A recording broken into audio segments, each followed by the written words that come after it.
Una siya isip usa ka single mom nga choreographer. Apan dihang miigo ang pandemya, iya gihapon gigamit ang iyang talento sa pagsayaw pinaagi sa social media paghatag kanato og pahiyom.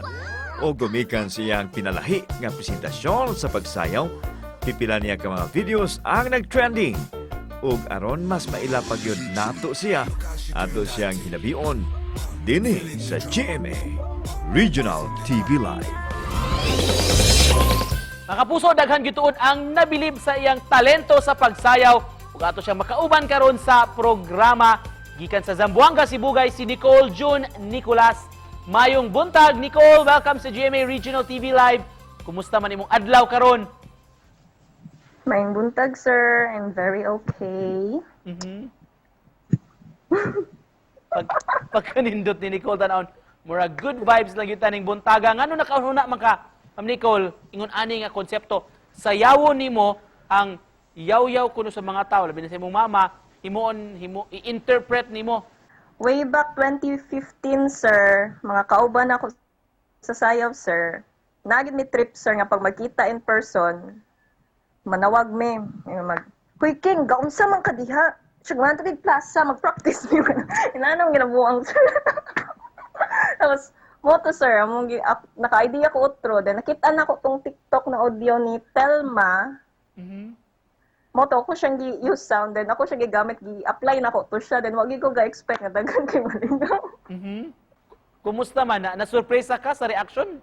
Ubay-ubay gito na mi-share ang imong mga views? Oo, sir, kay ang kuan man gugong content, sir, halo-halo kaning either mag-POV ko, mo himo kog dance choreography, mga seryoso nga sayaw, then mga musabay po sa mga dance choreography na trend, then gidagdag ra po na ko nga idea kung maging ato, then wa po ko ni dag-expect na mag-click gid itong inato kung agoy. Kaya buhato na to ni kay daghan kay mga tawa. Balay na to digdidadan. O ang kredibilidad. Nicole, kano saan man ka nagsugod pagbuhat o yung ani nga mga konsepto? O kano saan man ka nagsugod sa pag-TikTok?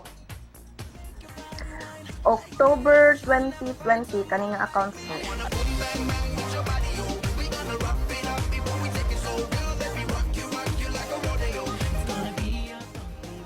Sample ko no, Nicole, unsa may action be kung makita sa usa ka barkada nimo nga dugay na nimong wa ikita?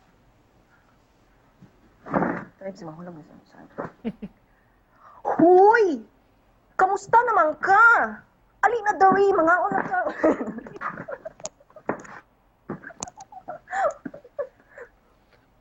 Sir. Kumusta po Ibati na pagkukaon. kung mag-ingon ana Nicole, unsa po yung reaction sa mga tao makakita ninyo? Oh, katawa na po ni sir. Sige, bala pagkatawa mo sa nalingaw, may drink kirik. Let's talk about your personal life, Nicole. Of course, we've learned nga usa ka choreographer, ubay-ubay na kag naapilan pod nga mga kuano nga mga kompetisyon. Kanus-aw kinsa may naka-impluwensya nimo imong hilig sa pagsayaw? Since birth na ata, sir, kay ako kasing mother is a dancer. Then, siguro katun ako sa tiyan, kasayaw-sayaw daw siya, mo to na, nakuha na ko. Nicole, karong buntaga, di gyud na mo palabyon, of course, ang higayon. Ganina, nakapasample na ni minimo gamay katong mga eksena kung makita mo sa imong mga barkada. Karon kuno, pwede ba? Mangayo minimog sample, pwede ba ni minimong sayawan atong mga viewers pod? Kung sa klase nga sayaw, sir, kanang sineryoso, okay na buang. Sineryoso o pagkatok, ikaw bahala.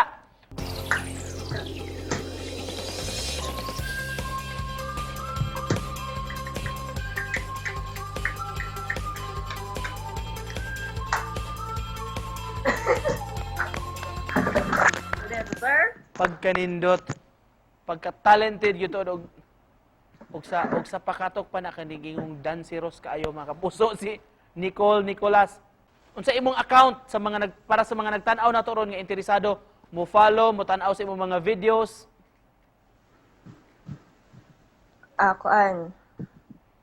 I-search ninyo ang Gumiho. Mo na akong TikTok account and makita ninyo akong duality as a person na I can be serious and I can be funny. Oh, good. Always pray, then follow your passion. Alright, thank you so much sa pag-inspire na mo, paglingaw na mo rong buntaga mga kapuso. Choreographer gikan sa Zamboanga, Sibugay, si Nicole June Nicolas. Salamat, Nicole! Thank you!